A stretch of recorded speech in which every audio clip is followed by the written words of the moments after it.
Hi friends, welcome to my channel. ఇక దామిని ఆనంద వాళ్ళ ఇంట్లో హాల్లో అయితే నుంచుని అక్కడ ఉన్న వాళ్ళ ఉమ్మడి కుటుంబం గ్రూప్ ఫోటో అయితే ఉంటుంది. ఆ ఫోటోని చూసి చాలా కోపంగా ముఖం పెట్టి నాకు ఈ ఫోటో నచ్చలేదు అని వెంటనే పైకి ఎక్కి ఆ ఫోటోని అయితే తీసి ఇక తాను మెట్ల పైకి వెళ్ళి అక్కడి నుంచి హాల్లోకి అయితే గెత్త పెడుతుంది.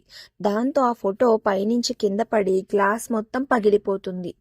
ఇక ఆ చెప్పుడుకి అక్కడ ఇంట్లో ఉన్న వాళ్ళందరూ కుటుంబ సభ్యులు వచ్చి చూసి షాక్ అయిపోతారు. ఇక అప్పుడే శరణ్య అయితే అడుగుతూ ఉంటుంది, దామిని ఏంటిది, ఎందుకు ఇలా చేసావు దామిని అని అయితే అడుగుతూ ఉంటే, నాకు ఈ ఫోటో నచ్చలేదు అందుకే దాన్ని పగలగొట్టాను అని పైనుండి దామిని అయితే చాలా కోపంగా చెప్తూ ఉంటుంది. ఏం చెయ్యాలో తెలియక లీలావతి సతమైపోతూ ఉంటుంది.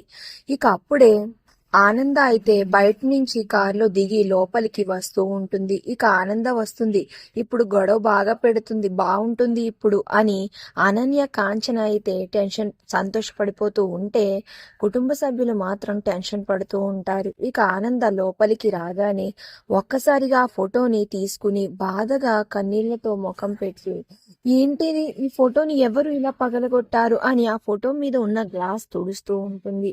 ఇక అందులో ఉన్న గ్లాస్ కారణంగా ఇరిగిన చేతికి అయితే గుచ్చుకుని రక్తం అయితే వస్తూ ఉంటుంది. ఇక వెంటనే శరణ్య వెళ్ళి అత్తయ్య గారు అని పసుపు అయితే తెచ్చి ఆనంద చేతికి పెడుతుంది. ఇక అలా పెట్టిన తరువాత ఆనంద చాలా కోపంగా ముఖం పెట్టి, ఎవరు చేశారు ఈ పని, ఎవరు ఈ ఫోటోని ఇలా నాశనం చేశారు, వాళ్ళని అస్సలు వదిలిపెట్టను అని కోపంగా అరుస్తూ ఉంటుంది.